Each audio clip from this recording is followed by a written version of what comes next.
Good morning সবাইকে। কেমন আছো সবাই? আমি ভালো নেই। আজকে না খুব মায়ের কথা মনে পড়ছে।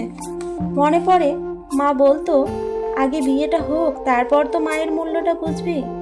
মা আরও একটা কথা বলতো, আগে নিজে মা হ, তখন বুঝবি। তখন তো হেসে উড়িয়ে দিতাম, বলতাম কী সব যে বলে।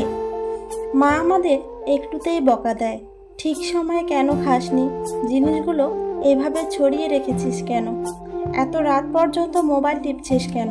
তখন আমার বড্ড রাগ হতো, বিরক্ত হয়ে বলতাম, উফ, মা এত চেঁচাও কেন। কিন্তু এখন নিজের থালায় খাবার বেড়ে নেওয়ার সময় যখন পাশ থেকে কেউ বলে ওঠে না, কিরে এইটুকু কেউ খায়, তখন মায়ের মূল্যটা বোঝা যায়।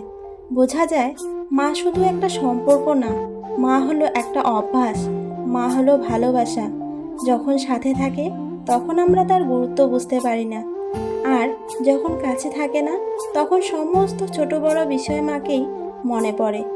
তখন বুঝি মা প্রতিটা কথা একদম ঠিক বলতো, হয়তো নিজের অভিজ্ঞতা থেকেই বলতো। যাই হোক, আজকে রান্না করলাম মাছের ঝোল আর ভাত। শ্বশুরমশাই বাজারে গিয়েছিল, বাজারে মাছ আর গাটি কচু নিয়ে এসেছে। গাটি কচু দিয়ে মাছ রান্না করতে চাইলাম, কিন্তু কচুগুলো ভেজা, একটু শুকাতে হবে, তাই মাছের ঝোল করলাম। মাছগুলো ধুয়ে হালকা করে ভেজে নিলাম, তারপর ওই তেলে সামান্য জিরা ফোড়ন দিয়ে পেঁয়াজ রসুন বাটা ভেজে নিয়ে একটু পানি দিয়ে হলুদ লবণ দিয়ে কষিয়ে নেব।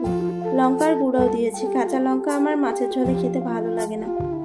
লাল লাল করে কষিয়ে পরিমাণ মতো পানি দিয়ে দেব। ঝোলটা যখন টকবক করে ফুটছে তখন মাছগুলো দিয়ে নামিয়ে নেব। আমার ভিডিওগুলো তোমাদের কেমন লাগে কমেন্ট করে জানিও। আজকের মতো তবে আসি, সবাই ভালো থেকো।